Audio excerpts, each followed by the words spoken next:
Buenas tardes, Inge, ¿cómo está? Bueno, este es un video demostrativo de lo que es la materia de sistemas de control y verificaremos el funcionamiento del proyecto de la unidad 3. Nuestros integrantes son Juan G. Marca, Alexis Ruales y Vanessa Quinapanta. Listo, entonces este proyecto consiste en realizar la sintonización de un controlador PID aplicado a lo que es la planta que se desarrolla en la unidad número 2 del motor, ¿no? El motor DC. Entonces, para lo cual se utilizó la misma interfaz gráfica y diagrama de bloques del anterior parcial, pero aumentado un controlador PID. Entonces, en esta parte tenemos que colocar las ganancias proporcional, ganancia integral y, perdón, tiempo integral y tiempo derivativo. Entonces, para esto es necesario utilizar uno de los métodos de sintonización que hemos visto en clase, para lo cual se ha utilizado primero, se va a utilizar el método gráfico, ¿no? Entonces aquí vamos a explicar cómo funciona el método gráfico, ¿no? Primero lo que se realizó es determinar la función de transferencia empleando lo que es el IDEN, ¿no? De MATLAB. En este con el cual nosotros vemos que empleando 284 datos recopilados por este software entre los valores de lo que se entra la entrada de los valores y la salida, se obtiene la siguiente función de transferencia, la que vemos ahí. Entonces la misma que hemos implementado aquí en lazo abierto y lazo cerrado en el Simulink, ¿no? Para ver las gráficas que se va a obtener. Entonces para el lazo abierto se ha puesto un escalón a la entrada para ver cómo responde. De tal forma se ve que su respuesta es similar a una ecuación de primer orden, no es bastante parecida. Entonces para aplicar el método gráfico a esta gráfica tenemos que nosotros que dibujar una tangente que que es tangente al punto de inflexión, no a la curva de la parte transitoria de este sistema. De tal manera que al trazar una recta paralela a la amplitud de pico de todo esto de lo que es de la gráfica de la planta, de la respuesta obtenida, retrasamos una recta perpendicular en el cruce de estas dos líneas, ¿no? Bueno, esa línea está en donde se estabiliza la señal, ¿no? Esa línea horizontal, la línea de azul. Y esas tres rectas se cortan en el mismo punto.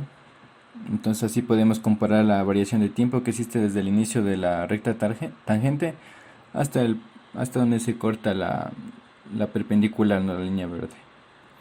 Entonces de esta forma nosotros podemos emplear un valor de un retardo o también denominado tiempo muerto, que es la parte ahí donde se demora en responder.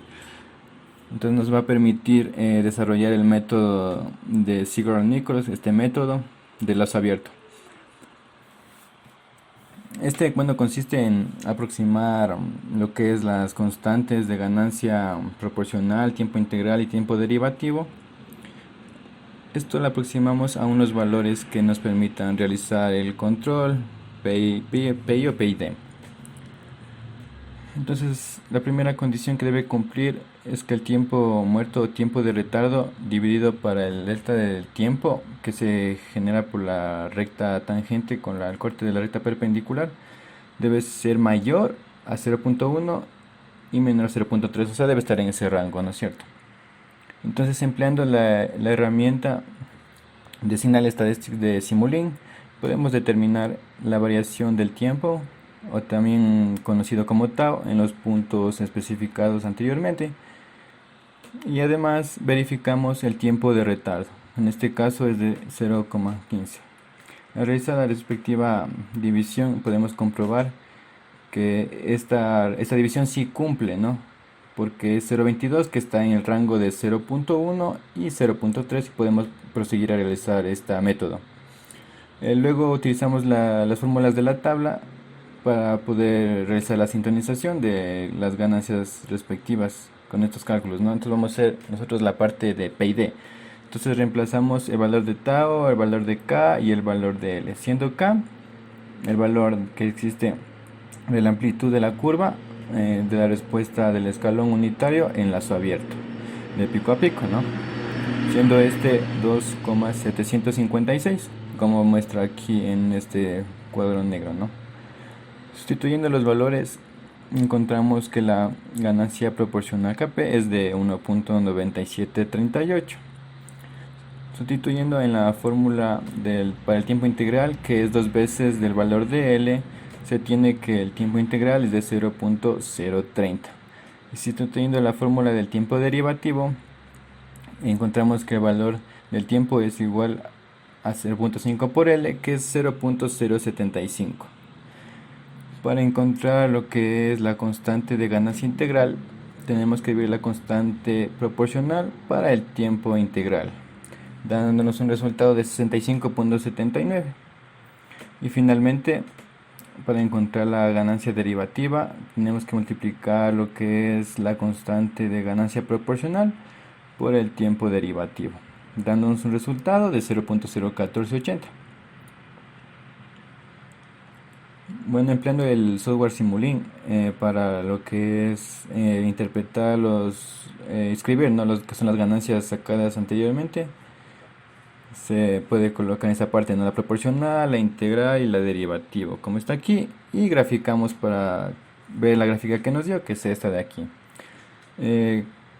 Como vemos aquí, se puede ver que este controlador funciona adecuadamente. Sin embargo, se puede observar que tiene un sobreimpulso o overshoot al inicio, que se puede mejorar, ¿no?, realizando una sintonización fina posterior a esto. Entonces, realizando una afinación, se determinan los valores más óptimos para que nos dé una mejor estabilidad, ¿no?, en nuestra figura, para que ya ser implementados en el modelo real o física pueda darnos una respuesta adecuada a nuestro controlador, una buena respuesta. Entonces lo que se realizó fue al valor de la constante Kp se dividió para 100, dando un resultado de 0,0197. Al tiempo derivativo se le ha hecho basarnos en la constante integral, se la dividió para 3 hasta mismo, dándonos el valor que está en esta parte. Entonces el tiempo de integral, realizando también esto, este cálculo se obtuvo 0,09, y también lo que se obtuvo en la parte del tiempo derivativo, con el nuevo valor afinado, se obtuvo 0,0074. Entonces, con dichos valores nos dirigimos al software LabVIEW y los sustituimos en el PID gains o ganancias de PID. Comenzamos con el valor de la constante proporcional, el tiempo integral y el tiempo derivativo, que está en minutos. Ejecutamos nuestro programa para ver cómo sería nuestro funcionamiento. Está nuestro puerto en el COM4, en un tiempo de muestreo de 400 milisegundos y para que exista una buena comunicación. Entonces, al ejecutar el programa, vemos que en un estado inicial tenemos un set point definido de 7 radianes sobre segundo. Pero para que el controlador funcione óptimamente, se ha determinado un intervalo de funcionamiento adecuado. Esto acorde a las características de nuestra planta, ¿no?, y de nuestro motor. Entonces podemos ver un funcionamiento adecuado en un rango de 20 y 37 radianes sobre segundo, por lo cual se coloca un valor al azar, ¿no? Por ejemplo, 28 podemos poner. Entonces vemos que nuestro set point se ajusta, ¿no?, a 28.